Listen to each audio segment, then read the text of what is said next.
Hello, আসসালামু আলাইকুম। Hello, আসসালামু আলাইকুম আপু, কেমন আছো? এই সময় একটু দাঁড়া, আমি ভাত খাচ্ছি, আমি হাত পা ধুয়ে আসি, বিলাইতে থাক। ওকে।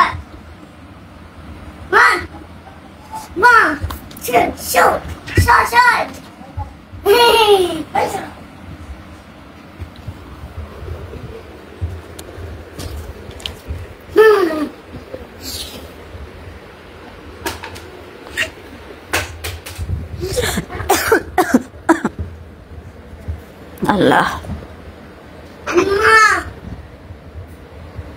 Okay. Okay.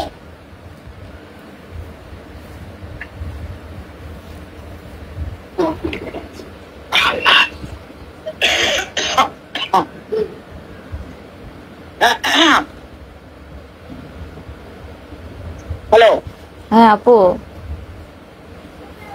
এখন আপু মনে হয়েছে? আচ্ছা শোনো, আমি একটা কথা বলি। তুমি আমার একেবারে আমার মানে খালা, তোমার আম্মু যখন মা দুনিয়া থেকে চলে যায় তখন কিন্তু গোসল ঘরে আমি ছিলাম। হ্যাঁ, তুমি ছিল না, তোমরা আশেপাশে ছিলে। না, গোসল ঘরের ভিতরে আমি ঢুকছি। হ্যাঁ, তোমার হাসনা খালাম্মারটাও, রোকসানা খালাম্মার বেলাও। আচ্ছা, কারণ কি সবাই যাইতে তো পারে না, সবাই তো অনেকে ভয় পায় না, ওই পানি টানি আগায় দেওয়া ওগুলো আমি করছি। এখন শুনো, তুমি আমার যেমনই হও না কেন, তুমি তো আমার বোন। তুমি আমার নাম লাইবে কইতো আগে, তুমি গেছো বল না আপু, আগে তুমি আমারে বলো, এই যে তুমি যে মানে তোমার সাথে আমার জীবনে আজ পর্যন্ত কোনোদিন সামনাসামনি দূরে কোনোদিন তর্ক বিতর্ক, তোমার সাথে বেয়াদবি কখনো আমি করছি? না। তাহলে আমার এত বড় ক্ষতিটা কেন করলা আপু? কেন আজকে আমার মৃত্যুর দিকে তোমরা নিয়ে যাচ্ছ? মৃত্যুর দিকে নিয়ে যাচ্ছি তোমা, আমি ভালো আছি, ভালো থাক। আপু বিশ্বাস করো, আমার মানসিক সিচুয়েশন ভালো না। তুমি যে বলছো যে মেন্টাল হেলথ হসপিটালের ওই প্রেসক্রিপশনটা ভুয়া, আমি তো সার্টিফিকেট দেই নাই।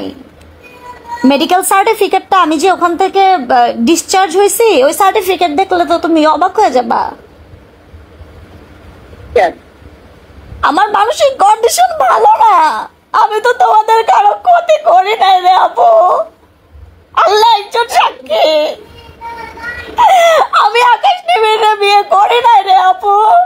তুমি যে আমারে তুমি তুমি আমারে শোনো আপু, তুমি আমারে মনে আছে মাস 6 বা 1 বছর আগে একবার ফোন দিছিলাম, বলছিলাম আপু আমি রাস্তায় ঢাকার বাইরে গেছিলাম, আসতেছি।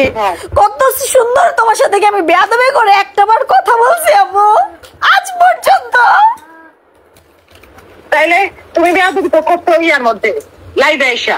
না, লাইভে আইসা করছি কেন? তুমি যখন বললা যে আম্মু নাদিম ভাইয়া নাকি আম্মুর ভয়েস রেকর্ড করে তোমার দিছে, ছাইরা দিছে, তখন কি আমি বলছি তার আগে? না না, আর তুমি কি করছো আপু? শুনো, তুমি প্রত্যেকটা কমেন্টসে যায়া আকাশ নিবিড়ে প্রতিটা পোস্টে কমেন্ট করতেছিলা।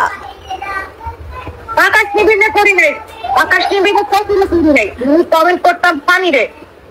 না, স্ক্রিন রেকর্ড আছে, আকাশ নিবিড় জার্নালিস্ট পেজে লিখছো যে আমার কাছে স্ক্রিনশট আছে, আমি তোমার দিব, কোনো সমস্যা নাই আপু, আমি একটা মিথ্যা কথা বলতেছি না। আমাকে এখন বললো যে তুমি নাকি আমার সাথে কথা বলতে চাও, এর জন্য আমাকে ফোন দিতে বললো, আমি তোমারে ফোন দিছি। তুমি আমার বড় বোন, আমার যদি কোনো অন্যায় দেখো তুমি বাংলাদেশে আইসা আমার জুতা দিয়ে পিটাবা, তাই না? তুমি তো আমার, আমি তো তোমার বাইরের কেউ না। আমি নেহারে কলিজা দিয়ে আদর করছি, তুমি হয়তো জানো না। জ্যাকি যেদিন গলায় ফাঁস দেয় ওই দিন কিন্তু নেহা আমার বাসায়, নেহা পর্যন্ত দেখছে। নেহার জামাই রে আমি আমার আপন বোনের জামাইয়ের মতো করে আদর করছি, যত্ন করছি, খাওয়াইছি, রাখছি, আমার কাছে জামা কাপড় দিছি। ওই নেহার ছবিটা পর্যন্ত আপলোড দিয়ে দিল। তোমার তো বোন, চাচতো বোন, খালাতো বোন, তোমার খারাপ লাগলো না যে নেহার ছবিটা এমনি করে আপলোড দিল? আমার তো খারাপ লাগছে। তোমার খারাপ লাগলো না? আমার রোগ নিয়ে তুমি এত বড় একটা কথা বইলা বসলা। ভাইয়া আপু, আমি বলছি যে আল্লাহ মাফ করুক, তোমার এত বড় একটা রোগ দিছে আল্লাহ। আপু তুমি এগুলো কেমনে বলো? তুমি তো অনেক কিছু বানায় বলছো। আমি অনেক কিছু বাড়ায় বলছি, তুমি যেটা বলছো। তুমি আমাকে বলো যে জাবেদ রেডি তো জাবেদ তোমাকে কোন দিন মেসেজ দিছে, অথচ তুমি 1.5 মাস আগে জাবেদকে মেসেজ দিয়ে রাখছো। যারা 6 মাসে হয়েছে, যারা 10 মাসে হয়েছে মেডি বাংলা হসপিটালে। তুমি এখন এগুলা জায়ান জ্যাকির চেহারা এক, তাইলে রুমি